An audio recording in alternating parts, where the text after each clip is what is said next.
अब इसमें कोई भड़काऊ इंट्रो देने की जरूरत नहीं है। ये बात आप भी अच्छे तरीके से जानते हो कि दुनिया उनकी सुनती है जिनको बोलना आता है, जिनको अपने आइडियाज, अपनी फीलिंग्स को एक्सप्रेस करना आता है अच्छे तरीके से। इसी वजह से पुराने जमाने में हमारे यहाँ ये कहावत भी कही जाती थी कि बातें हाथी पाइयो बातें हाथी पाओ। यानी पुराने जमाने में लोग क्या करते थे ना, वो इतना बढ़िया कुछ बोल देते थे राजा के सामने कि राजा उनको इनाम में हाथी दे देता था कि ले जाओ भैया अपने घर ले जाओ। और कभी कभी वो इतना खराब बोल देता था, कुछ गलत कर देता था, समझा नहीं पाता था कि वो हाथी के पाँव के नीचे आ जाता था। इसलिए लोग कहने लगे कि हमारी बात में इतनी ताकत होती है ना कि बातें हाथी पाइयो बातें हाथी पाओ। आज के टाइम पर भी ये चीज बहुत ज्यादा रिलेवेंट है। एक बात अगर कोई एक देश का नेता उल्टी सीधी बोल दे, वार स्टार्ट हो सकती है। एक बात कोई ऐसी बोल दे, वार रुक सकती है, मतलब युद्ध करवा सकती है आपकी बातें, और युद्ध रुकवा भी सकती है। अब इससे ज्यादा एक्सप्लेनेशन देने की जरूरत नहीं है। और आपने भी बहुत बार देखा होगा, आपकी जो फेवरेट स्पीकर्स हैं, वो कोई एक्टर है, वो कोई फेवरेट इन्फ्लुएंसर है, वो कोई भी हो सकता है, वो कितना बढ़िया तरीके से किसी चीज को समझाता है कि बिल्कुल मजा आ जाता है, राइट। और आप जब उस तरीके से बात करने जाते हो तो दिमाग में आप सोचते तो बहुत कुछ हो कि ये बोलूंगा, ऐसे बता दूंगा, ये समझा दूंगा और 4-5 चीजों को कनेक्ट कर दूंगा कि लोग सुनेंगे, लोग होश उठ जाएगा, भाई ये बंदा, इसके पास इतना नॉलेज कहां से आ गया, कितना डीपली दुनिया को समझता है। लेकिन जब आप जाते हो बोलने तो आप एक्सप्रेस ही नहीं कर पाते हो। आप जब बोलते हो तो आपको बहुत ज्यादा फ्लॉस पता लग जाते हैं कि भाई यार मुझे इसके बारे में भी नहीं पता, मैं ये क्यों नहीं बोल पाया, मैं 1 मिनट में 5 बातें बोल दी, कोई कनेक्ट नहीं हो रही। तो ये बहुत फ्रस्ट्रेटिंग होता है। एक इंसान पावरलेस फील करता है जब वो अपनी बातें एक्सप्लेन नहीं कर पाता। सो डोंट वरी, मेरी भी हालत कुछ ऐसी थी। 2020 के आसपास की बात है, मैंने ग्रेजुएशन में एडमिशन लिया था कानपुर में जाकर के, और उस टाइम पर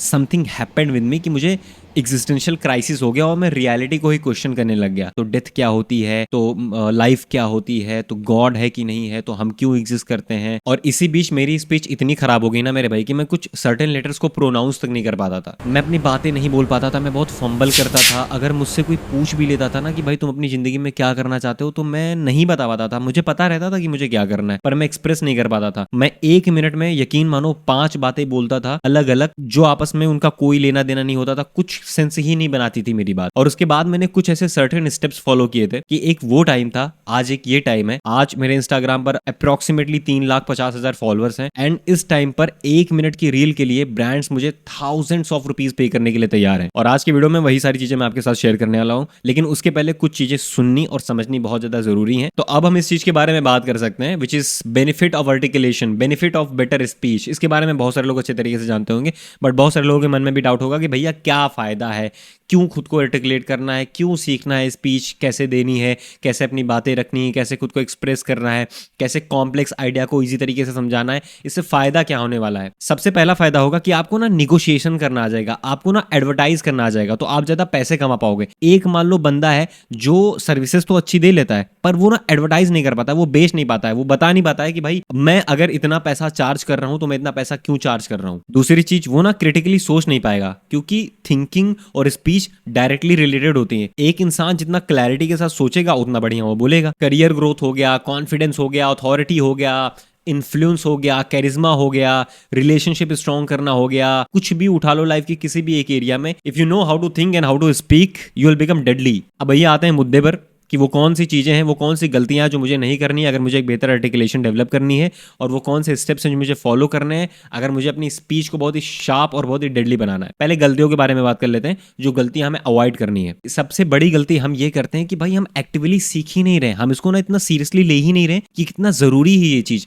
बचपन में जो शब्द हमने सीख लिए, मूवी स्टार्स को देख करके, वीडियो वगैरह देख करके, बुक्स वगैरह पढ़ के, अपने आसपास के लोगों से जो कुछ हमने सीख लिया, वही गिने चुने एवरेज शब्दों का यूज करके एवरेज तरीके से हम बात करते हैं और सोचते हैं कि हमारी बातों में उतना भार क्यों नहीं आ रहा है। दूसरी जो आर्टिकुलेशन किलर हैबिट है वो है लाइज। अगर आप बहुत ज्यादा झूठ बोलते हो तो भी आप धीरे धीरे अपनी आर्टिकुलेशन की, अपनी स्पीच की एबिलिटी जो है वो मार रहे हो अगर आप झूठ बोल रहे हो। बिकॉज जो इंसान झूठ बोलता है ना, झूठ एक हाइड्रा जो क्रिएचर होती है ग्रीक मिथोलॉजी में, जिसके सर पे बहुत ज्यादा सांप होते हैं, एक सांप को काटो तो 2 सांप और निकल आते हैं, वैसे झूठ होता है। एक इंसान एक झूठ बोलता है, उसको छुपाने के लिए 100 झूठ और बोलने पड़ते हैं और बार बार सोचना पड़ता है कि मैंने क्या बोला था क्या नहीं बोला था। तो इंसान की आधी एनर्जी उसी चीज में चली जाती है, उस झूठ को छुपाने में, तो वो अच्छे तरीके से खुद को आर्टिकुलेट नहीं कर पाता है। और तीसरी सबसे बड़ी गलती जो है, जो आपकी आर्टिकुलेशन के एबिलिटी को मार रही है, वो है कंज्यूमिंग अनकॉन्शियसली। अगर आप एवरेज कंटेंट देखते रहते हो, रील देखते रहते हो जिसमें बंदा कुछ भी बोले चला जा रहा है, ब्रेन रॉट कंटेंट देख रहे हो, तो भैया आप सीखते कैसे हो? आप सीखते किसी चीज को देख करके ही हो ना, सुन करके सीखते हो, देख करके सीखते हो। जब आप देखोगे ही ऐसी चीज जो एवरेज लोगों ने बनाई है, जिनकी खुद की स्पीच, जिनकी खुद की आर्टिकुलेशन, बस वो अनकॉन्शियसली कुछ भी बोलते चले जा रहे हैं, तो आप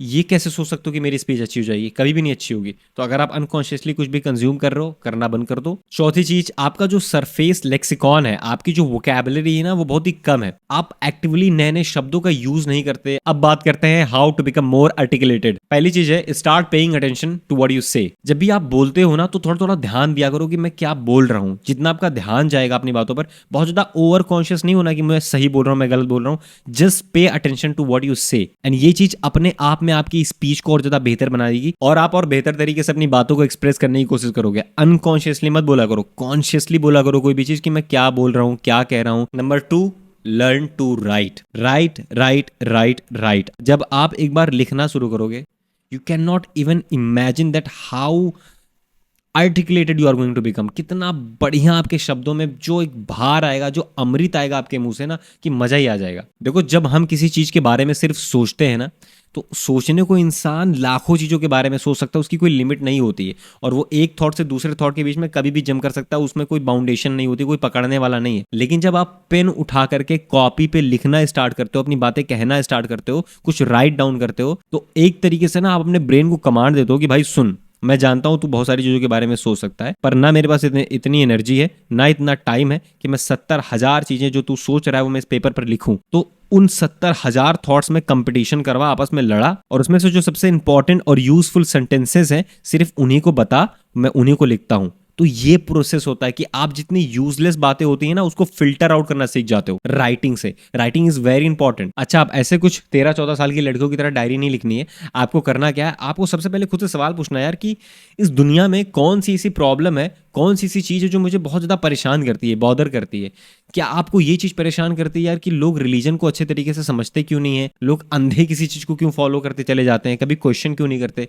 या आपको ये चीज़ बहुत ज़्यादा परेशान कर रही है कि भाई क्लाइमेट चेंज इतना बढ़ता चला जा रहा है, कैसे क्या होगा, वॉर क्यों हो रहे हैं आपस में, पोल्यूशन क्यों इतना है, करप्शन क्यों इतना है। कुछ भी हो सकता है, कोई भी चीज़ हर इंसान की लाइफ में होती है जो उसको बॉदर करती है। दूसरी चीज़, उसके बारे में जितना पढ़ सकते हो, जितना खुद को एजुकेट कर सकते हो, उतना ज़्यादा एजुकेट करना स्टार्ट करो, एंड देन अपना पर्सपेक्टिव उस पर लिखना स्टार्ट करो। हर दिन सिर्फ 10 से 5 मिनट, 15 मिनट ये चीज़ करना स्टार्ट करो। आखिरी पॉइंट है, चेंज योर लैंग्वेज डाइट। जैसे आर्टिकुलेशन का मतलब होता है ना कि आपकी किचन में कुछ आपके पास इंग्रेडिएंट्स हैं, कुछ खाने पकाने के लिए कुछ चीज़ें हैं, उसका आप चाहो ऐसे यूज़ करके कुछ भी बना करके परोस दो, ये हो गया खराब आर्टिकुलेशन। और आप चाहो तो अच्छे तरीके से कितना नमक डालना है, कितनी आंच पे उसको गर्म करना है, कैसे उसको परोसना है, क्या करना है, वो होती है बेहतर आर्टिकुलेशन। लेकिन अगर आपकी किचन में बहुत सारे इंग्रेडिएंट्स है ही नहीं, बस 2-4 चीज़ें रखी हैं, नमक और मिर्चा, मिला करके आप चाय बना दोगे, नहीं बनेगा। सेम आपकी आर्टिकुलेशन के साथ होता है, आपको अपनी लैंग्वेज डाइट चेंज करनी पड़ेगी। Start reading great books. जो महान महान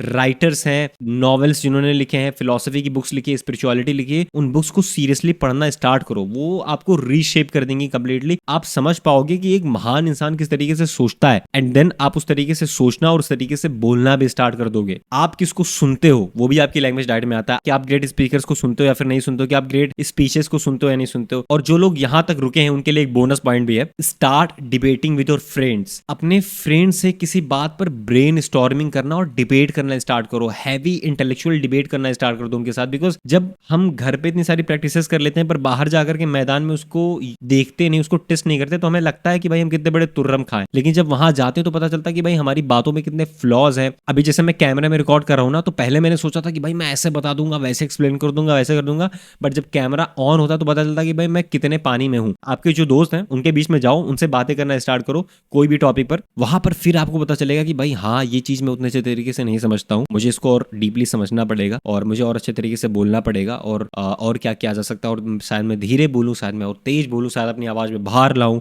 शायद भार कम करूँ। तो ये सारे फ्लॉज आपके वहीं पर रिवील होंगे। एंड मोस्ट इंपॉर्टेंटली, आपकी जो डिबेट होनी चाहिए, वो आपकी जो कम्युनिकेशन होनी चाहिए अपने दोस्तों के साथ ना, वो ऐसा नहीं होना चाहिए कि आप उनको कुछ बताने जा रहे हो कि मैं बताता हूँ ऐसे ये होता है। नहीं, your communication must be N investigation into the truth. आप बस गए हो, आप सच जानना चाहते हो किसी चीज के बारे में, and you are very curious, and you are asking questions, and you are trying to explain whatever you think doesn't matter आप कितने बेवकूफ साउंड करते हो, डजेंट मैटर आप जो भी आप बोल सकते हो, आपकी आइडियोलॉजी क्या है, बिल्कुल भी जज होने से मत डरो। जैसे स्पीक, शुरू में आप खराब बोलोगे, कोई बात नहीं, 1 बार 2 बार 3 बार 4 बार 10 बार 50 बार बोलने के बाद, वीडियोस रिकॉर्ड करने के बाद आपकी स्पीच बेटर हो जाएगी। जो लोग आज मेरा यूट्यूब चैनल देख रहे हैं और जो लोग आज के 5 साल बाद, 2 साल बाद, 3 साल बाद यूट्यूब चैनल्स देखेंगे, दे विल सी कि मेरी स्पीच कितने 1000 गुना बेहतर हुई है, मैं कितना 1000 गुना अच्छा तरीके से बोलना सीख गया हूं। और मैं चाहता हूं कि आप साइड में खड़े होकर के ये देखें नहीं, बल्कि हमारे साथ सीखें। अब इस पर मैं बहुत ज़्यादा इसको मैं सीरियसली लेकर के समझने की कोशिश कर रहा हूँ और एग्जीक्यूट कर रहा हूँ। मैं बहुत ज़्यादा एक्सरसाइजेस लेकर के आने वाला हूँ और बहुत वीडियोस इस पर आने वाली है, टू बी वेरी ऑनेस्ट।